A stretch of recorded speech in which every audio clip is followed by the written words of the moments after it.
How many discounts does USAA Auto Insurance offer? Too many to say here. Multi-vehicle discount, safe driver discount, new vehicle discount, storage discount, legacy. How many discounts will you stack up?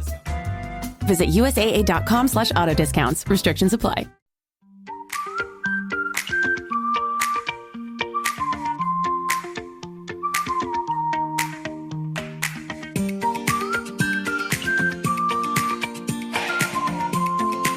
Hi, welcome back to Realistic Sustainability. It's Mike, and this is another one of those shorts, kind of. I want to address a few emails that we've gotten recently, and this has to do with the house that we're renovating. First of all, no, I'm not a professional builder in any way, shape, or form. We built renovated our first duplex last year.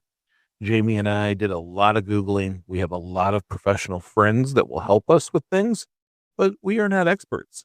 So when you're watching videos and you're seeing something that you believe is us doing it wrong, it might be because we're learning as we go. The goal was to help the community while investing in our community. That's a sustainable action. It's good for the environmental side, it's good for the social side, and it's good for the economic side, both for the city and myself. And that's kind of what we're going to talk about today. Is I keep hearing, how is you renovating a duplex part of sustainability? And it does have those factors. So I'm going to cover them real quick. First, on the environmental side, we are trying to recover as much material within the house as humanly possible. We're reducing that construction waste. We're using existing materials from that structure and preventing tons of it going back to landfills. Now, don't get me wrong. A lot of trash has left. We are consistently moving bags that we're getting, by the way, free from Lucky Pets. A pet store here in town gets these large poly bags that they have items shipped into of about 30 gallons. They're giving those to us for free as our trash bags, so we're not buying something to throw away. And it's a waste item for them. They usually just throw away bags of bags. So this symbiotic relationship gives those bags one more use. But we are going to reduce the amount of debris that goes into landfills because we're going to reuse as much as we can. The garage is set up now to where we can put extra wood there, light fixtures, wall fixtures, all those things that can be reused are being set aside as we pull these walls out. We're preserving the embodied energy of all those products. Those will get to live on yet again, when usually they would end up in a dumpster. There's significant carbon emission savings in reusing. So we're going to do our best to reuse as much as possible. Jameson is like a wizard when it comes to taking something that I thought was garbage and making it look gorgeous and reusing it. We're currently going through and pulling all the poles for the cabinets, and they're really cool looking from the 70s, and she's cleaning them all up so we can reuse them. In our town, it limits urban sprawl. Quite often these houses continue to degrade. This was one that was very, very close to going back to the land bank. Land bank houses usually get tore down. And so what happens is it creates yards, and there you lose your density to your city. And then the city has to grow outward instead of upward. Restoring this home and creating multiple apartments so people can live within the city areas reduces that sprawl.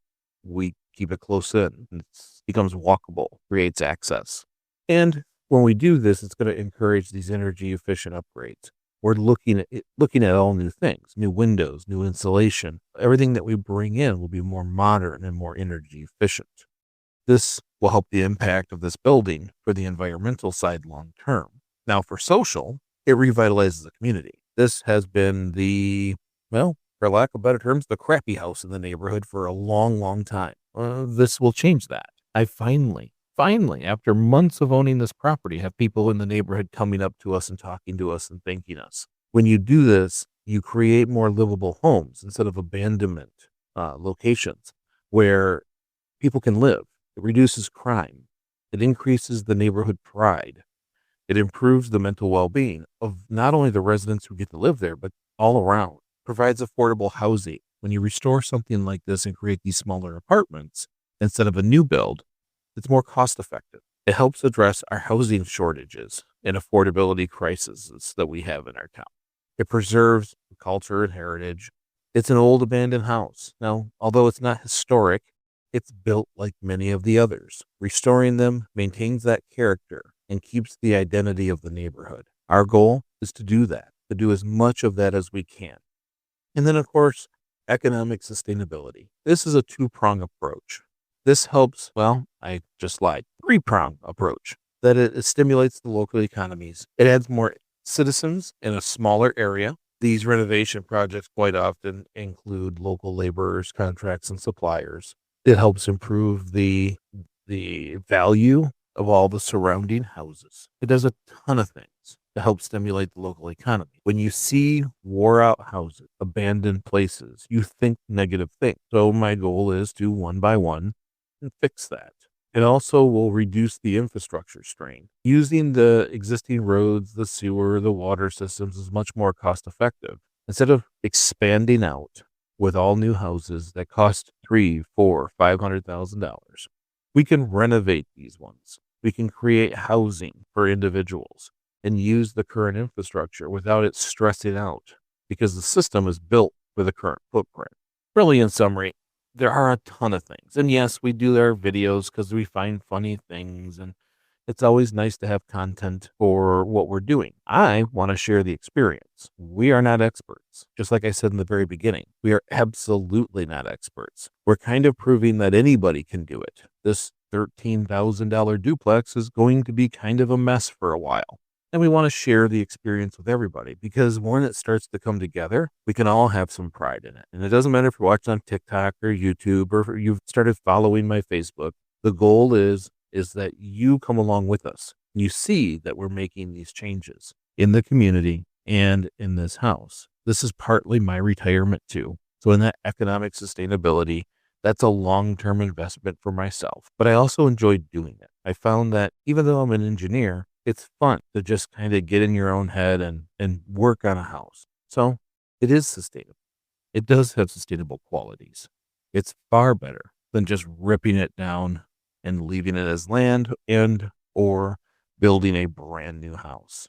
In summary, renovating an abandoned home conserves resources, strengthens the community, and makes just, well, economic sense, both for the city and myself. Embodying the triple bottom line that we talk about all the time with sustainability. That's people, planet, profit.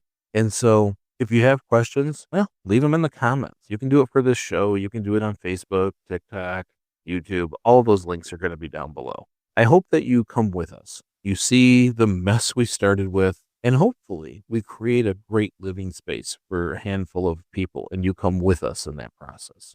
And yes, I know we'll be criticized, because we're learning every day. Remember, getting better. That's what we're doing. That's part of sustainability. So thank you all so much again for listening. And remember, much like this, we're just trying to get a little bit better each day. Little bit, big bit. Thanks again for listening. I'll talk to you soon.